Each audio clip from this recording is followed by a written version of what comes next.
by the time we realized what was going on, we had made it to Jackson, Mississippi.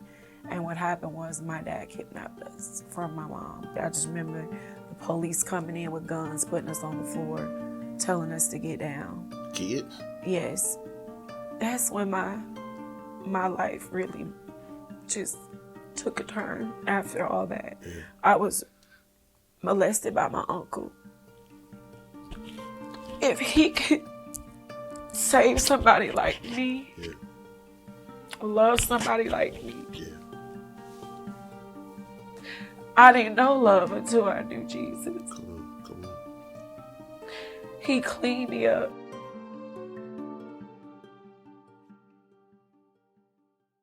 My name is Nakita Haralson. I was born in La Plaza, Louisiana, but raised in Jackson, Mississippi.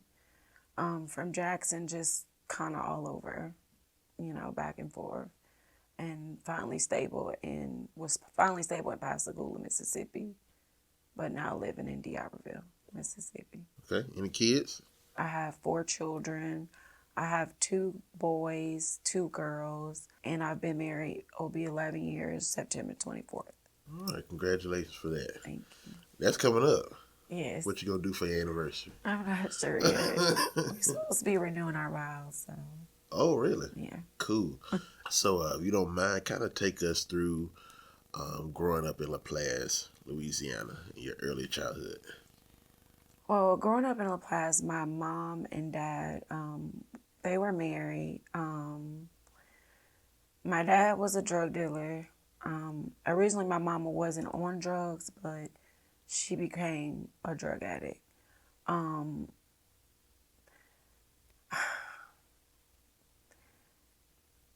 To me, I had I would say a normal childhood as possible. What was normal to me as in growing up as a drug dealer's daughter and my mom being on drugs, I would say that it was a constant on the go thing. It wasn't really stable. Eventually my mom and my dad went their separate ways. She took us, my dad, he went to Jackson. My mom took us to wherever she took us to. I can't remember as being that young. Yeah. But I remember being with my mom for the most part, and I would call my dad all the time, telling him that my mom was leaving us in the house by ourselves, and I wanted him to come get me. The way that he came to get me was not the way that I thought he was, gonna come get me. He said he was coming down to visit and for Christmas and take us Christmas shopping. And so I believe I was about 6 or 7 around this time. He took us Christmas shopping, and after taking us Christmas shopping, he took us to a convenience store. And he was like, told my mom to go in and to get us something, and we couldn't go out with her. So about the time he came, she was getting ready to walk back outside the door. We seen her coming out. He had then threw my oldest sister out the car with the makeup kit he had bought her. And I remember him driving off, and it was him and my uncle. And I remember me and my brother standing in the window crying for our mom. And at this point, he was hitting the highway. At first, we really didn't know what was going on. We just kept saying, we want my mom. I want my mom, I want my mom. And by the time we realized what was going on, we had made it to Jackson, Mississippi. And what happened was my dad kidnapped us from my mom. Wow. Because he was tired of us being there. My mom was on drugs, and it was unstable. Mm-hmm. Like, I made it to my dad. We will always say, when we go home. He's like, you gonna go. But eventually we realized we was not going anywhere. Yeah. And so my dad, he spent like 24 hours in jail, and they let him out for kidnapping. And so when it comes to me growing up, remembering my childhood, that's where it starts. That's where it started. How old were you? I was around 6 or 7 when this happened. And so, You the only child or other siblings? no, my brother, he was under me. So I'm 34 now. He's 33. So it's you and him It's me and him that's by my dad. and the other siblings? Yeah, 6. So 6. And what are you like the middle child or older? Yeah, I'm under my older sister. She's 35. I'm 34.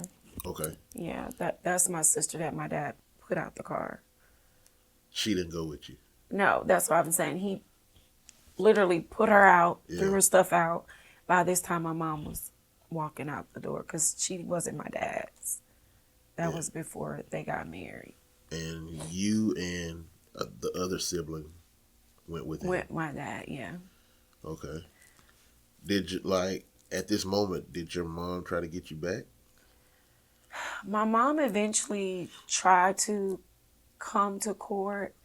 Well, they did go to court, but she didn't have any lawyers. She didn't.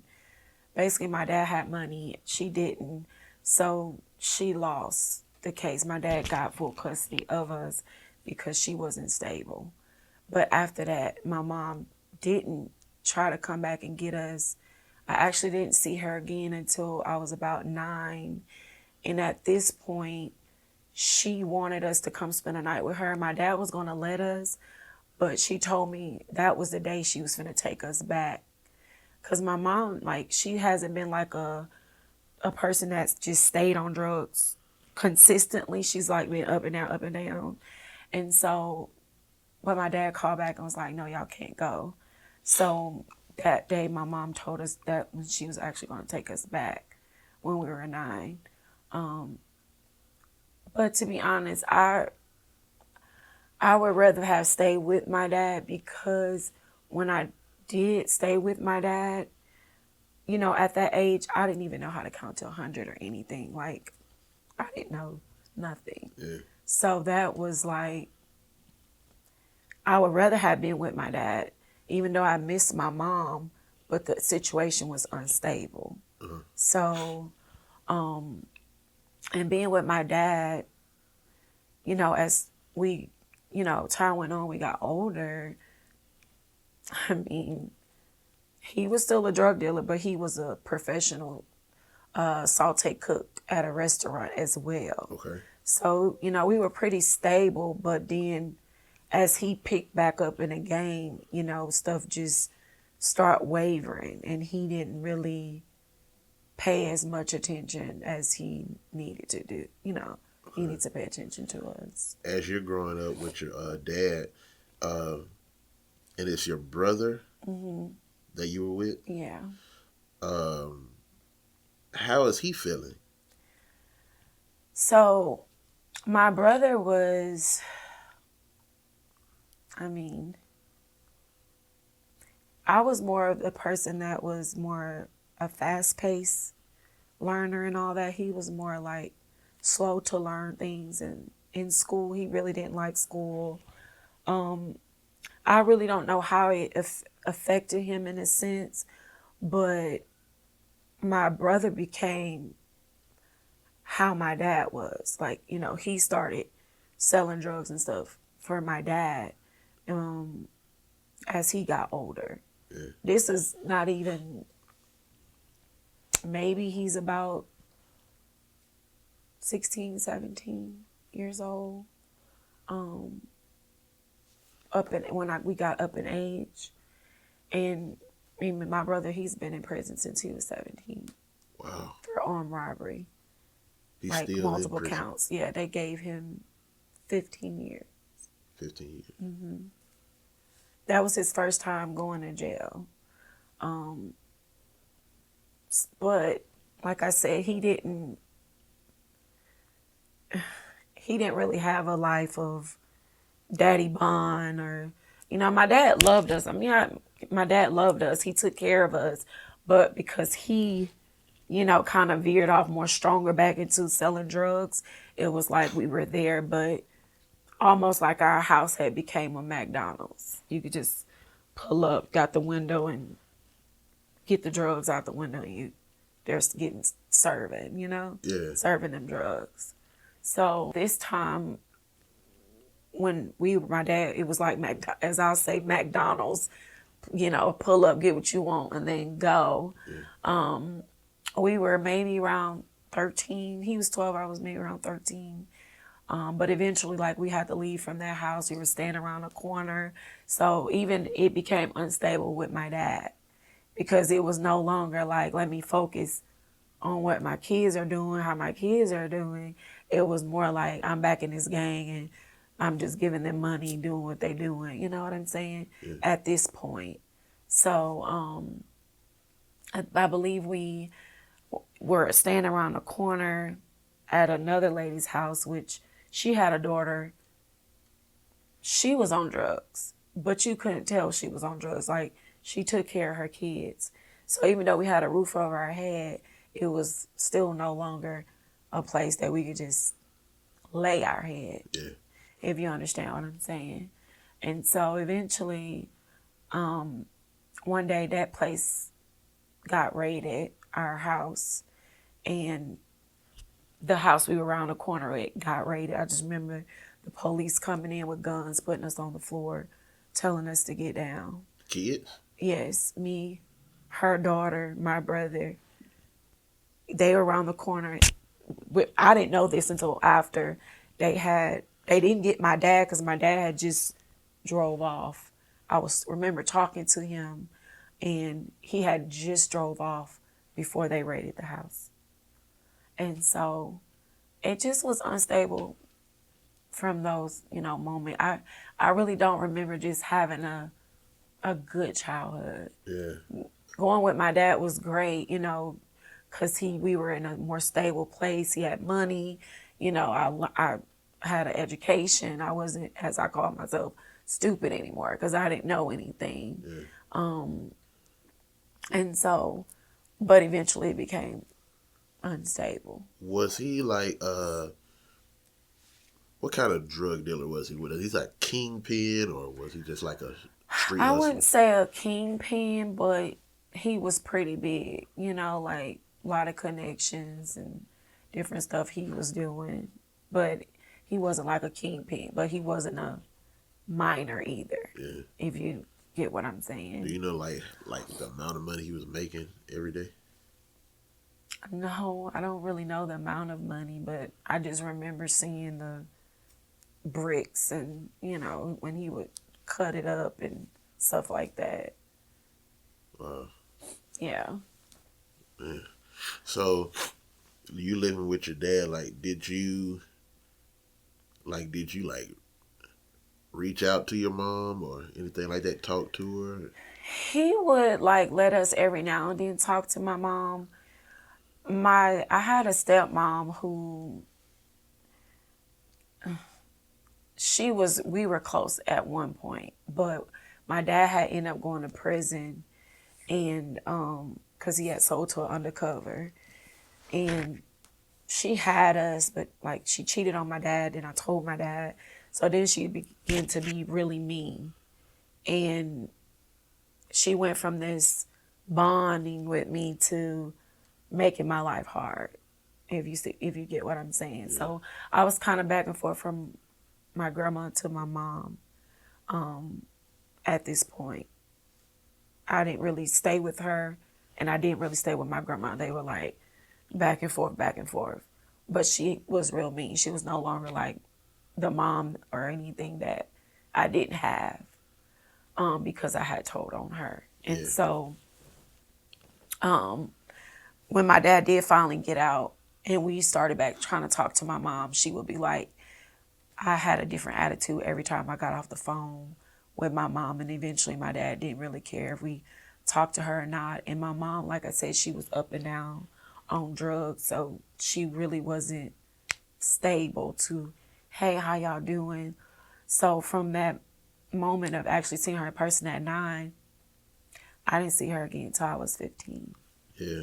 So there's a moment in your life that happened with that transpired around that age. Right. Kind of walk us into that moment. So when we became like unstable from here to there, we end up kind of going by my aunt's house. And we stayed there for a while. We were still kind of back and forth with my dad, but just not stationary with my dad. I'll never forget because it was the day before my 9th grade year. And I remember us being with my uncle at his people's house. They were having a card game, but it was getting late, so he took us home to his house, to their house. And he asked me that I want to, ride to the store. And when I rode to the store with him, I remember going into this alley down the road from the house. And he parked, and I just remember sitting still. I didn't really know what was going to happen or what was going on, what he was doing. He took you by yourself? He took me by myself. And and I just remember laying there. Okay. It's all right.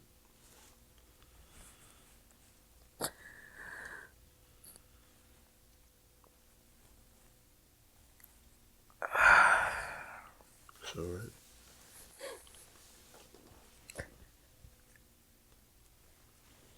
I just remember laying there,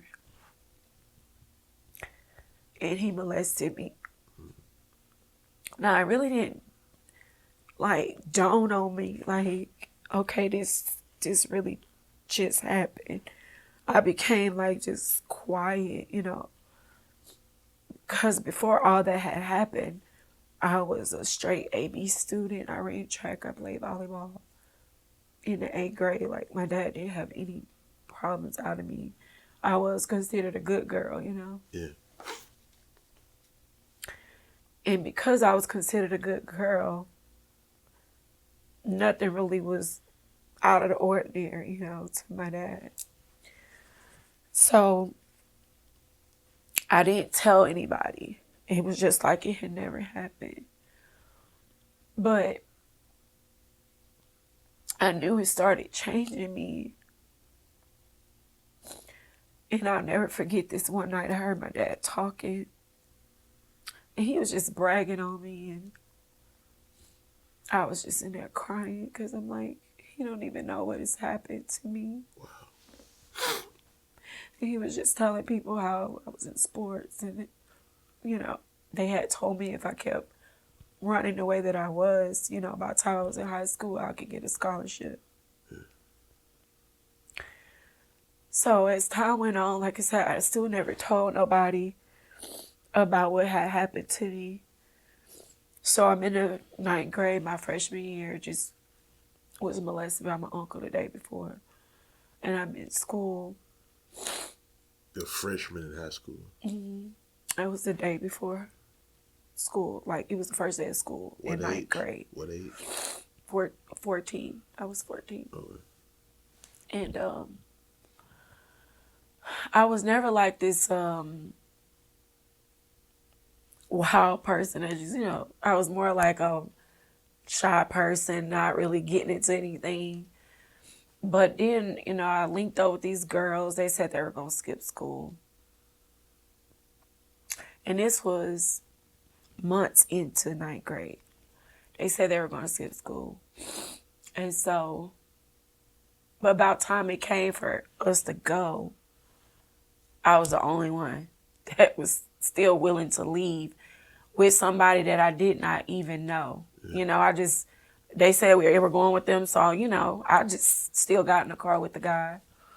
And took me to this house, and we were just sitting on the couch. But I remember as we were walking up the stairs, it was 3 other guys sitting there. Now, they actually went to the high school, but I don't know if you ever been in school and they have these kids that's there, but they should have been graduated, Yeah. but they're kind of like in a different class. This is what those guys were. They were way like older. They're making up for the. Yeah. Okay. And so, but they kind of went off to another school as well. They would catch a bus and go to another school as well. And I only know that because of after the fact of what I'm about to say. So as we were sitting on the couch, I was talking to the guy, and he was just like, you know, I didn't bring you here to just talk, you know, and I'm just like, okay. So I walked, you know, in the room with them, and I have sex with them. But as I'm putting my clothes back on to go to school, because I've skipped school, the other boys bust in the room. And they bust in the room, and they start grabbing my clothes, and they was like, you either gonna give it to us or we're gonna make you walk home naked. And you can imagine the agony of, oh my God, my daddy's gonna kill me. You know, he find out. But it was like, you know, when you're going through this stuff at a young age, you're not even like, it's okay. Just get in trouble. You know, don't lay here and let this stuff happen to you. But when you're put in those situations like that as a young girl, your mindset is not even thinking straight. Like, you're just thinking, okay, just let it happen, you know. So, one by one,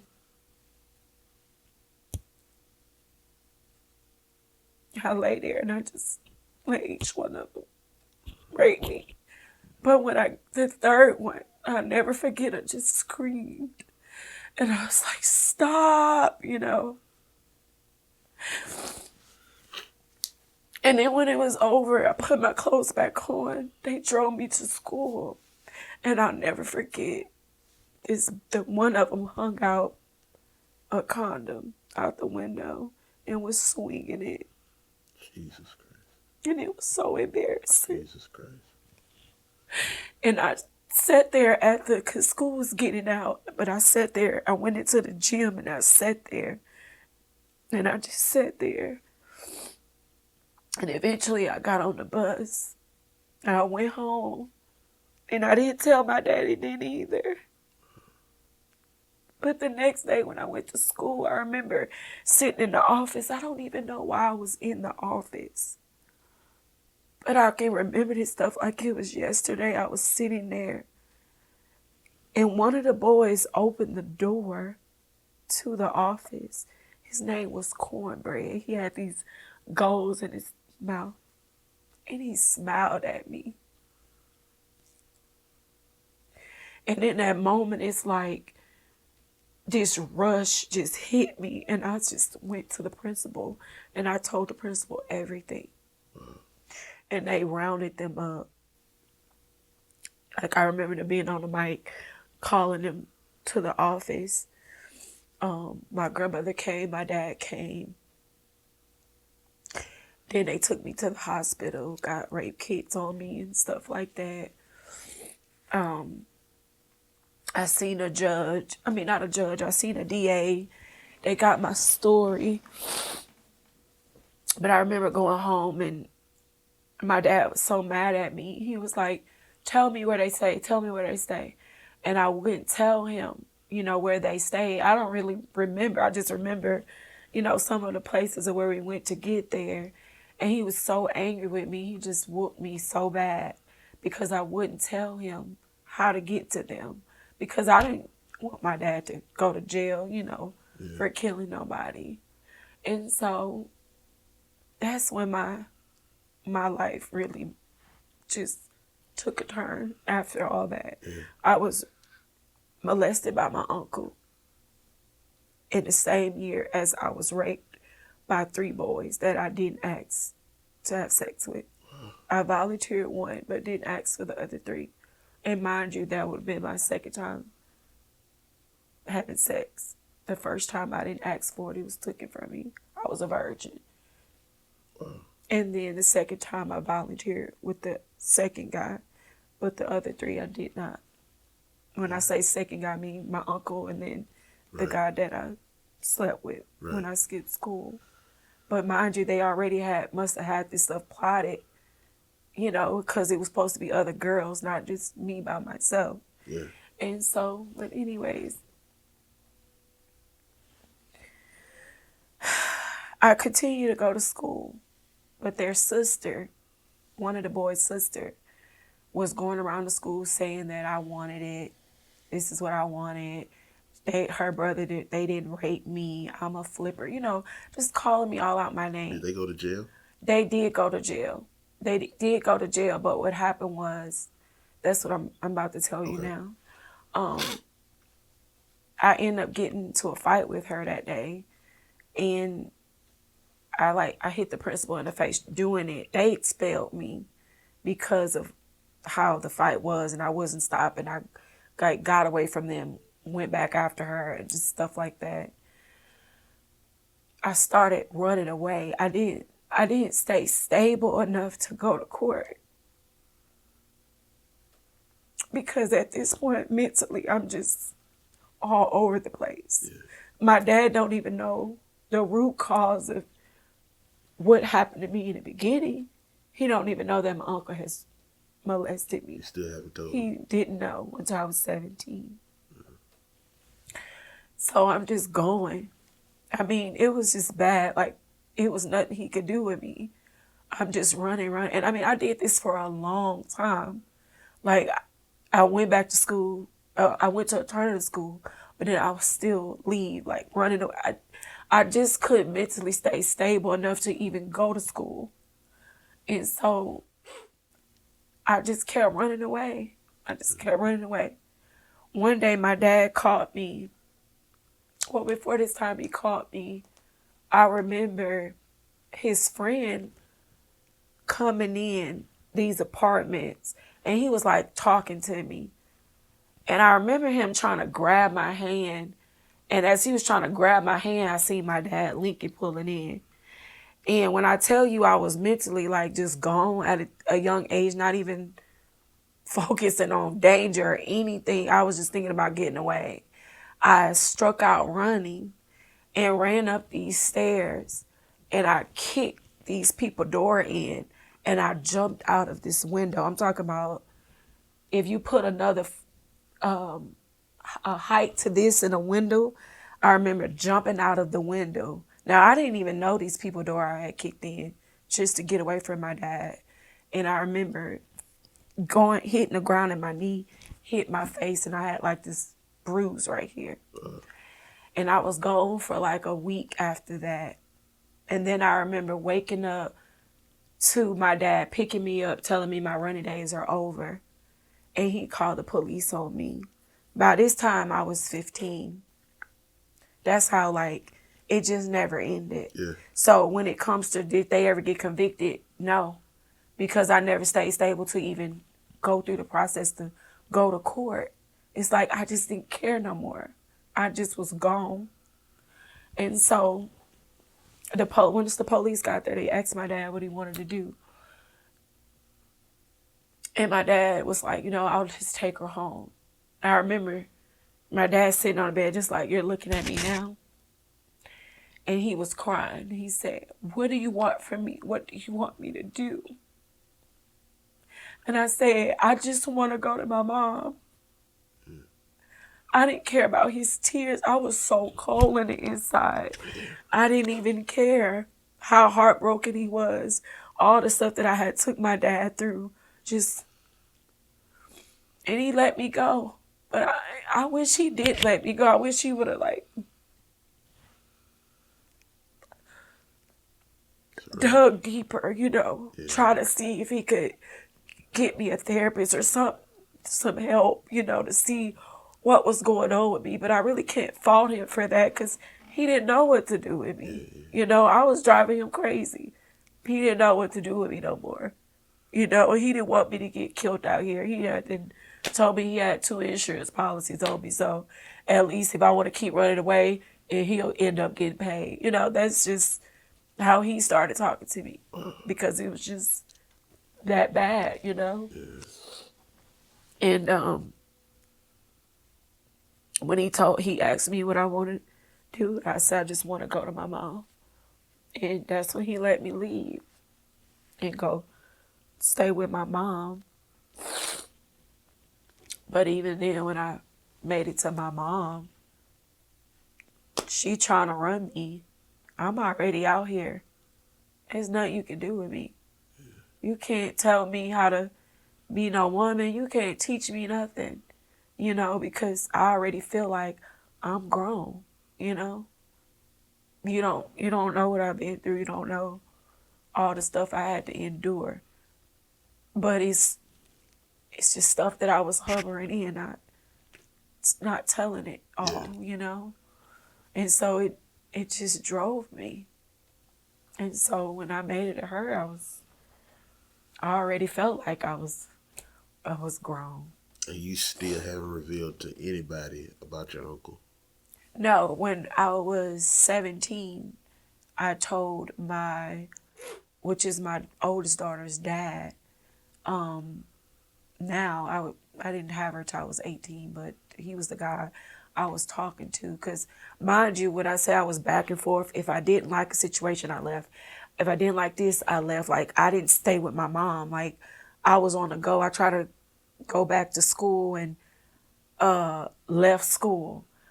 My grandma trying to tell me what to wear. I'm like, my dad bought this. This is what I'm going to put on. I mean, just small stuff. She hits me across my head with a plate one morning because I wanted to wear these certain pants she didn't want me to put on. I left school, came back to the house, packed all my clothes, and went to my friends around the corner and left in the middle of the night and went all the way to Hammond, Louisiana. I was just on the go. I never stayed still. So from there, it was just back and forth from Jackson to New Orleans to Louisiana, like this. Right. And so when I did come back down to Jackson, I met my daughter's father. And so the reason how I ended up telling him was because my uncle came to me and offered me money to have sex with him as if he didn't rape me. Like, he didn't take my virginity, Wow. Like, it was okay for you to ask me something like that because I never told nobody. You thought it was okay, but you don't see the detriment of how my life went from an AB student running track, playing volleyball to it's a disaster. And all everybody could say to me was, she's a problem child, She has the nastiest attitude. She's not going nowhere. You're never going to get hired. Nobody ain't going to want to deal with you. Not knowing all the stuff I was doing, it started from him molesting me. Yeah. So he offered you money? He offered me money to sleep with him. And I told the guy that I was talking to, and I told him what he had did to me. He was the first person I ever told. And he was like, you really need to tell somebody. You need to tell somebody. And I'm like, no. He was like, you need to tell somebody. And I called my dad, and I told him what happened. He said, his words were, why are you just now saying something? Why are you just now telling us? Why are you waiting so long? And that was it. Everybody just swept it under the rug as if it never happened.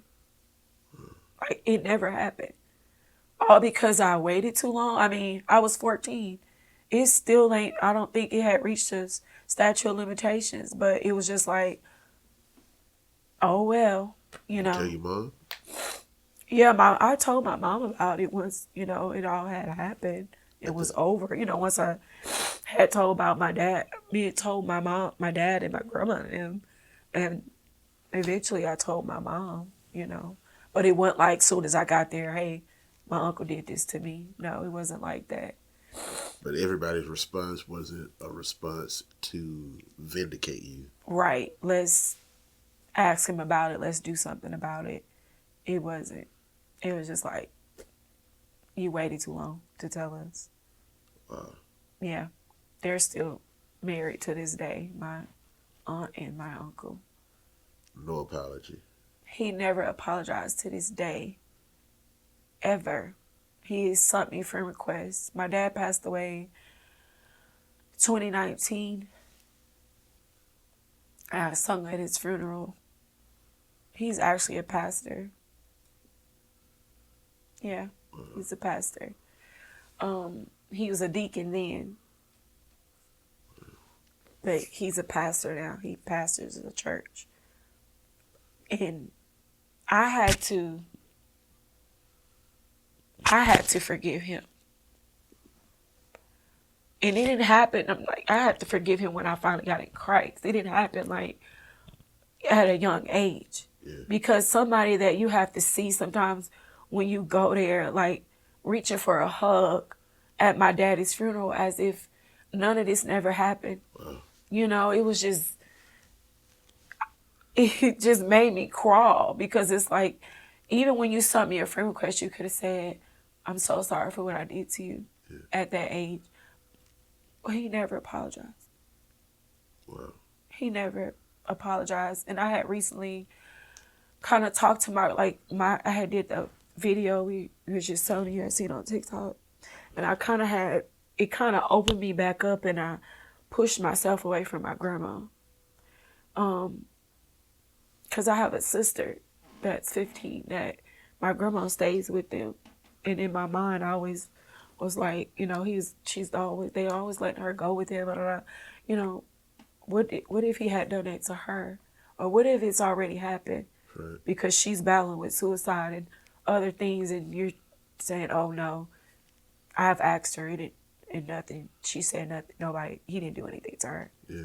But she changed, you know? Yeah. And that's the first thing that comes to my mind. But then I veered away from my grandma, because I finally opened up, and when I finally did call her, I said, the reason why I kind of pushed back, because when I made that video, I started just feeling some type of way about nobody never really cared about me telling y'all he molested me.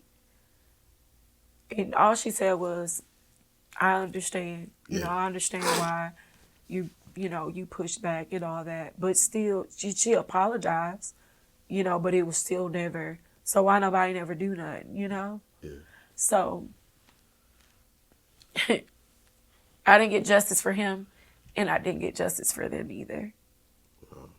So I became this cold-hearted young girl, and I did not care about anybody but me.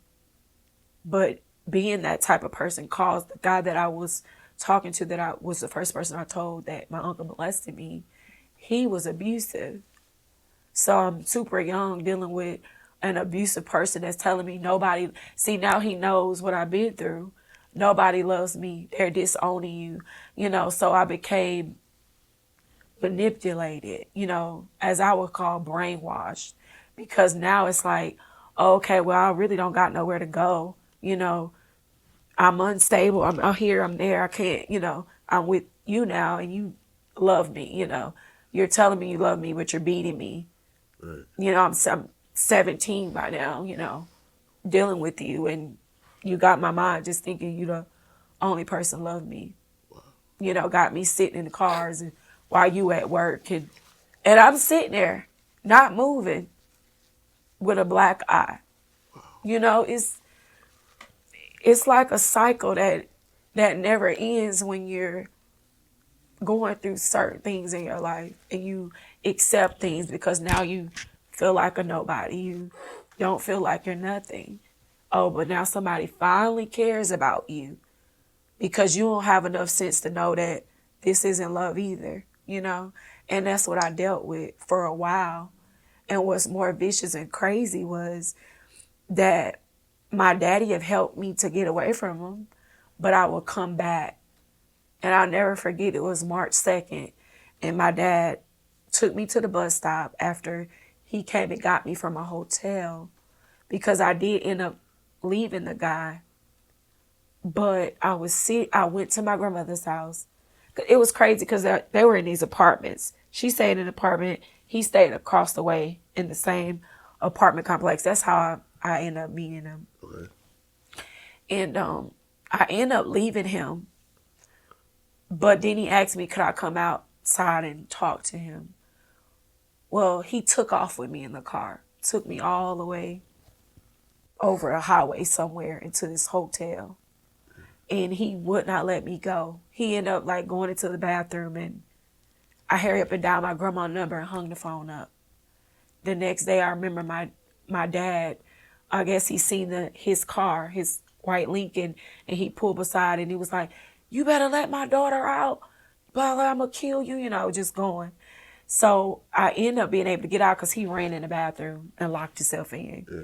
So my dad was like, you need to go and don't come back.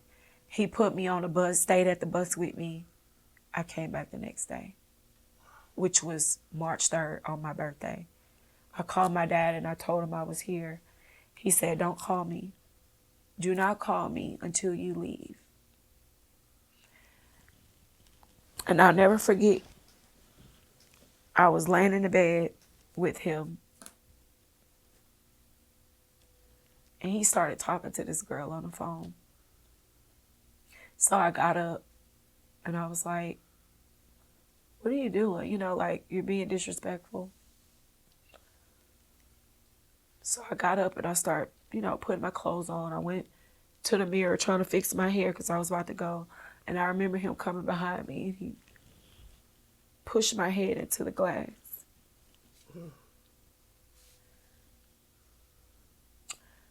Now you can imagine I went through this with my uncle. Then I turned around and went through this in high school. And then the very person that I actually sleep with, he does it to me all over again. He tried to force me to sleep with him, but I wouldn't. So he held me down. And basically, if I say no, that's still rape. And it was like I went through it all over again with the person that say they love me. But it was like a thing, I don't know how to explain it, he felt like oh my God, what do you call these men? Like he felt he was in control when he was doing this to me. And I was just yet again laying there crying, asking him to stop because it wasn't a pleasure to me. You were forcing me to do something I didn't want to do. And I was trying to leave. And once you're done, you say, calling me all out my name, telling me to get up, clean up. And I remember striking out the door with a blouse on and some panties. And he ran behind me. And I was screaming for help, just asking somebody to help me. And he pulled me back in the house. And eventually he let me go. He actually took me to the bus stop and I left. And I went back to Louisiana and I went by my mom. And my mom was stable, still. Yeah.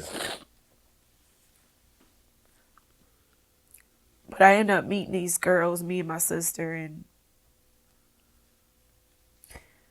we were trying to get some money. So they would show us some tricks on how to manipulate men without sleeping with men, if you get what I mean. Yeah. But it was very dangerous doing this because we were young. They were in the game, as I would call them. They were actual prostitutes. We didn't know really nothing about the game, about what they were doing. Yeah. We just knew we want some money. We're going to be a part of this. This is how we're going to do it. So they would, we would be their, how you call it, their partner in crime. They would do what they need to do, but we were, taking pants and running out and people running after us and, very dangerous game. Your head could have got blown off. Yeah. You could be in prison for the rest of your life doing stuff like this. Right. And that's the type of stuff that I had got into at young age. almost going into 17 years old.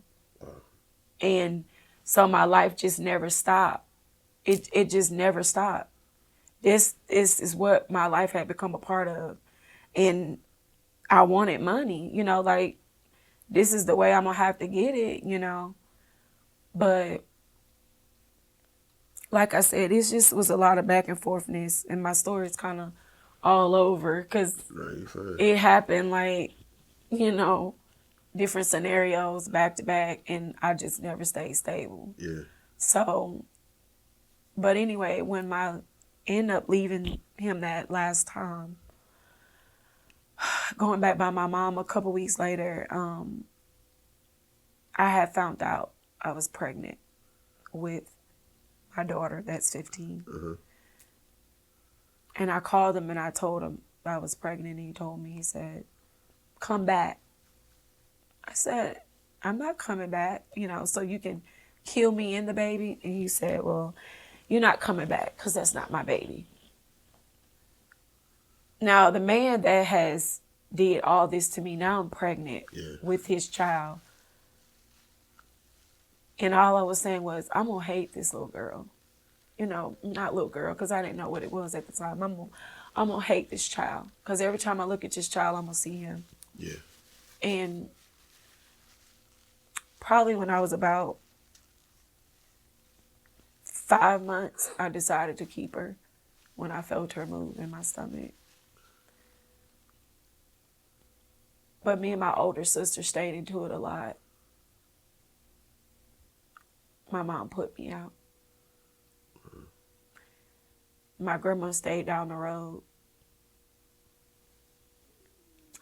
I probably was there a couple weeks because she was upset that I couldn't give her no money. This is my mom's mom. Yeah. So I'm out on the streets. I ain't got nowhere to go.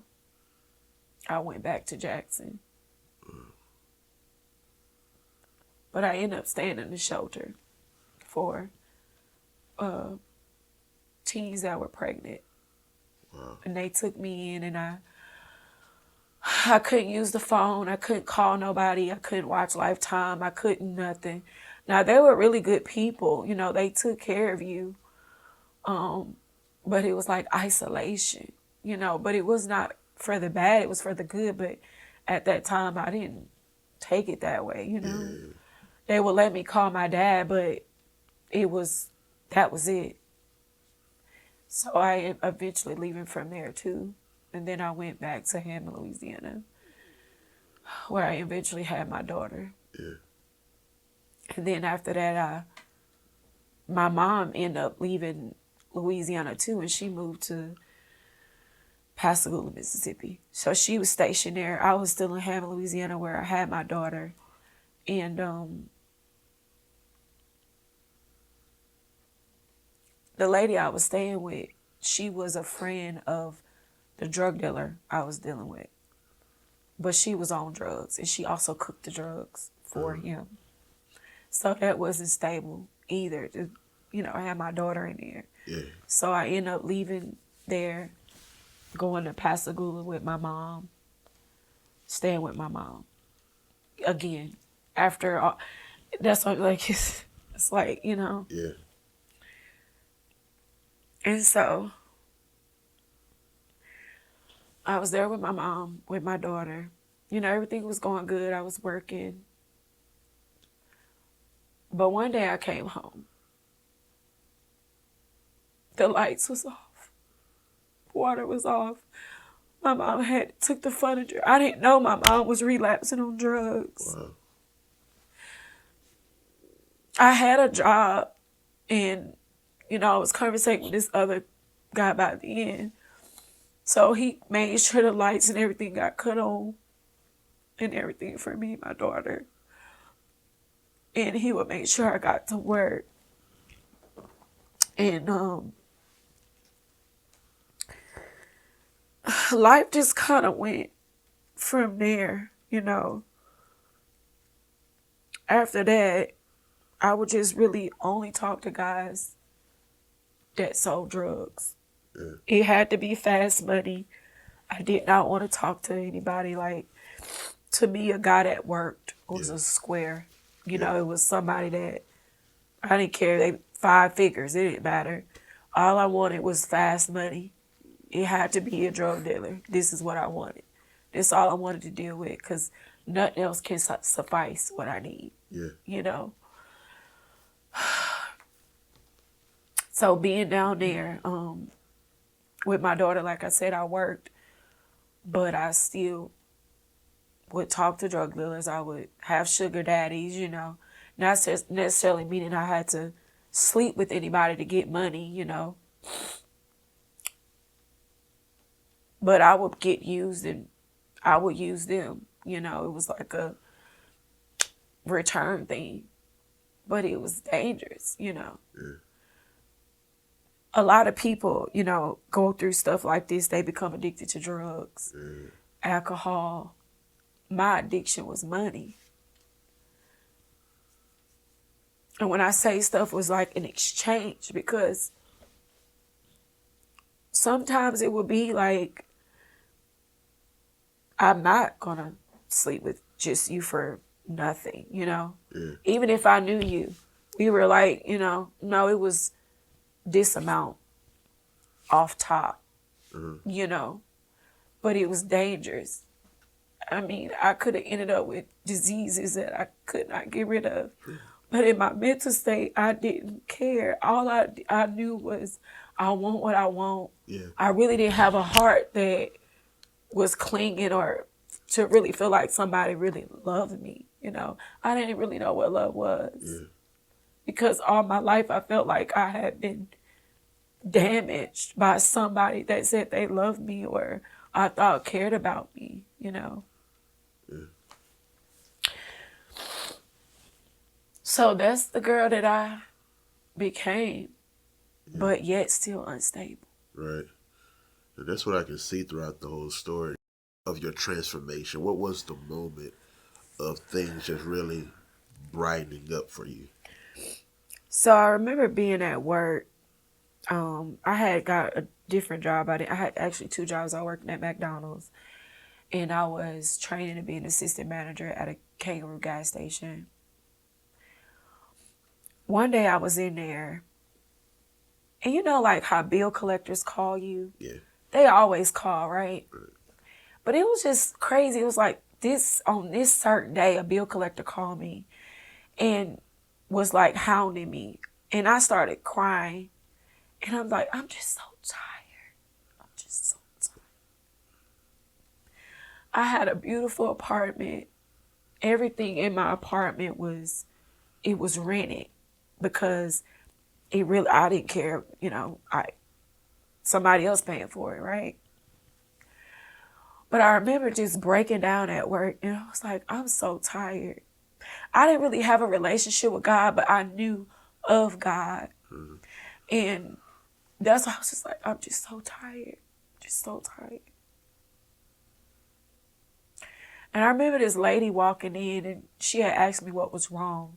And I was just like, I'm just going through a lot.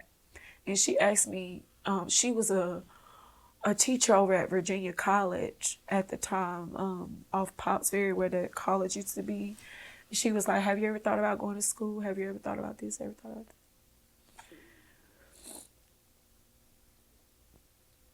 But I remember after she had left, I told her no. But after she left, I was still crying. Like, I just had an emotional day. Yeah. And I remember going home that night. Now, the guy who was my husband now, Shumford, we worked at McDonald's together. Okay. He had already given me his number. It was like, you know, Okay. call me if you ever want to talk, you know. And at that time, he was like, when I first seen him at McDonald's, he wasn't a guy I could see that was a godly man. You know, he was like, he still looked like he smoked and, you know, all that stuff. And I showed no interest at all. You know, it was just like, but he had given me his number one day and told me if I ever wanted to talk, you know, call him. Around this time, it was like, I seen him coming into McDonald's with his Bible and stuff like that. So that night I called him and I was just telling him all the stuff that I had been through. and the stuff that I was going through. And he said, just turn all the lights off and just begin to call on Jesus. Jesus. But as I began to call on God and just ask him to help me, I don't want to do this no more. I don't want to live this life anymore like this. I'm just tired. I feel like in that moment, that's when God saved me. Jesus. And what's so crazy was after he stayed on the phone with me while I was praying. And after I got done praying, I got back on the phone and started talking to him, and I got a text message. And the text message said, "Are you free tonight? I got 200." Wow. And it was so crazy. You know, it's crazy how the enemy works, right? I didn't know at the time, but it was like, you just called on Jesus, right? Yeah. So here you go. Yeah. Let's see, you know.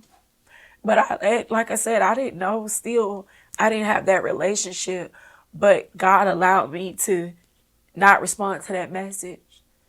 And I ended up going to church that following Sunday with him, with Shumpert. And I was in there, and after Apostle McCoy finished ministering, he came by me and he pointed to me, and he began to speak in my life and talk to people about my mom, about how God was going to, heal our relationship. Because I was really angry with her, from the moment she had put me out being pregnant with my daughter. Yeah. And he was telling me that God was going to heal my body as well, because I was having some issues, some pain in my bottom, my lower area. And I walked out of there, and I remember Shumpert, because he was my friend, Yeah. He was like, "Was that real? Was he telling the truth? Yeah. I'm like, yeah." Wow. But I still, I ended up going to the club that following weekend. But I remember being in the club, and I remember it was like this mist of fog. And I remember saying to myself, "What am I doing here?" I left that club, and I didn't look back. And I started going to church. I had given up just everything. It was like he had did a quick work with me. It wasn't like a stalled out thing. Yeah. Like he knew he had to save me, Yeah. I cut family off. I cut everybody off because I no longer spoke the language. I no longer could be on the phone with my mom or my sister asking me questions about how can they get money up out of this guy, or how can they do this. I was the person they was asking this stuff. Yeah. That's how deep I was into this, And my life just changed after that.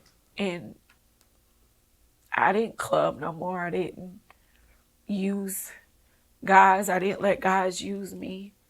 I knew what real love was. Yeah.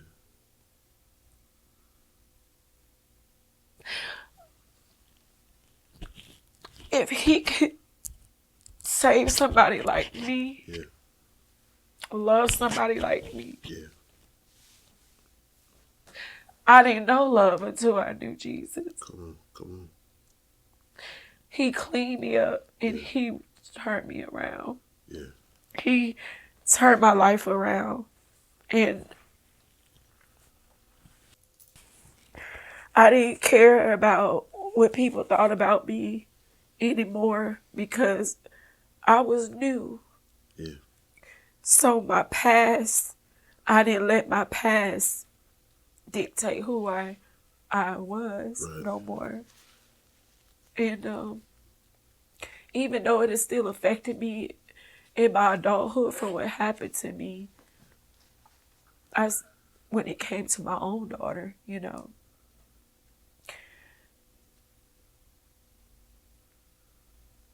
getting married and stuff like that, I was so protective of her. Yeah. I wouldn't let my husband chastise her or anything, It don't go anywhere.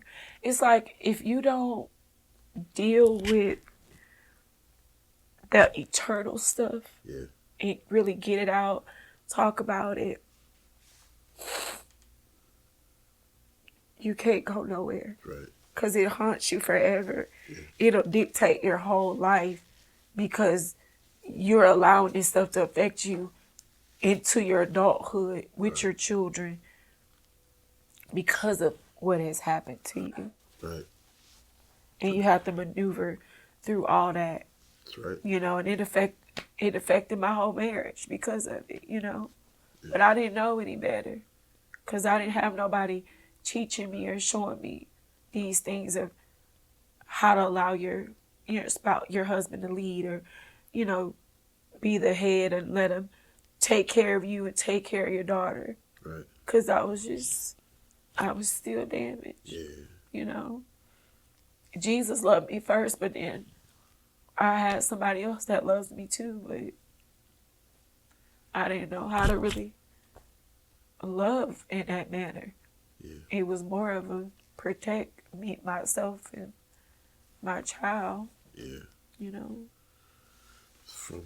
As we conclude, looking at your story, from everything that you've been through to where you are now, what can people learn from your story?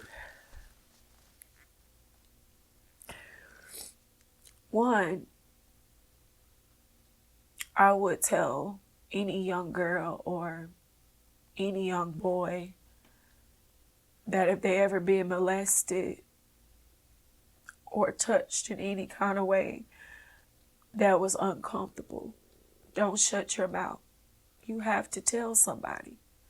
Because if you don't tell somebody, then all that anger and that secret, that it turns into anger, bitterness, frustration, depression, stress, and it all hovers inside of you. And because you don't tell nobody, it's going to affect everything about you in your life. So you have to tell. It don't matter who it is. You got to tell somebody. Yeah. You have to tell. Right. If I had told, I don't believe my life, I probably wouldn't have skipped school that day. Yeah. That wouldn't have happened to me because I would have been getting worked on by getting help from a therapist or somebody from when my uncle molested me. Right. So it's important to tell, even if you're not getting molested or you haven't been raped, if you're getting abused, you're in an abusive relationship, verbal abuse, whatever, that could go on with you as a child. It don't necessarily mean you're an adult, but I would tell even to adults that tell somebody. Yeah. It's never too late to tell somebody. Don't keep it in. Right. Because even though you might think it's too late, you still can be healed. Yeah. And I would say the only thing but that made me who I am today, out of all the things that I've been through, was Jesus. Yeah. He was my deliverance. He was my light. Yeah. He was my path to who I am today. How is he helping you deal with all that to where it can help somebody else that's watching? The prayer. Prayer has been my peace. That's been my only thing that keeps me from not hating people. Yeah. It helps me to forgive the people that hurt me. And it helps me to let go. Yeah. of the stuff that damaged me Right. continuously, because it's a continued process, on this journey. Right. But that's it. Yeah. Without him, I couldn't do it, That's powerful.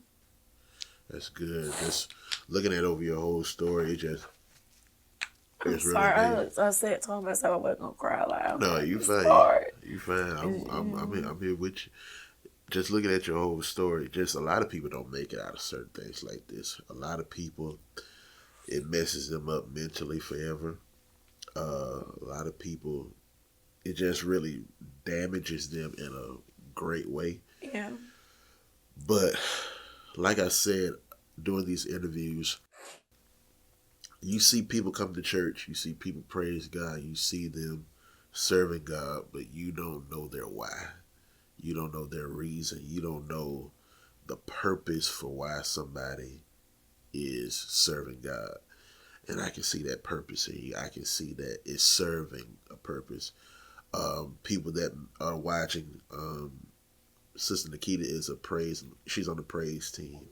And I can see now the passion that you give when you're ministering through song, when you're worshiping, is coming from a place that God has and is delivering you from, has transformed you from.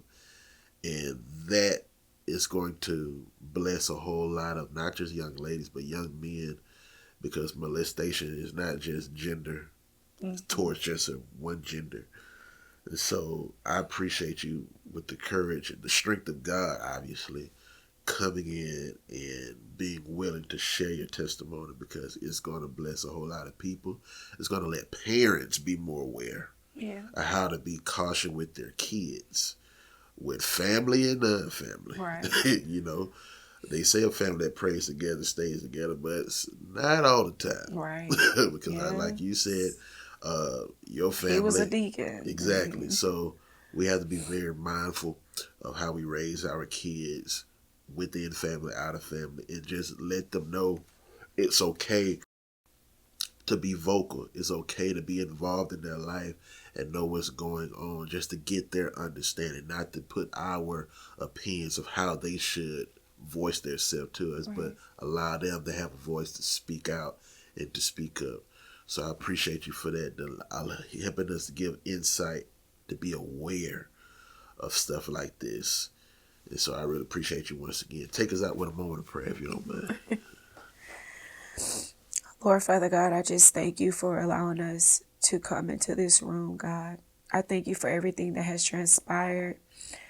I thank you for the opportunity, God, that Minister Lacey has allowed me to be here. I thank you, God, for just allowing me to speak my truth.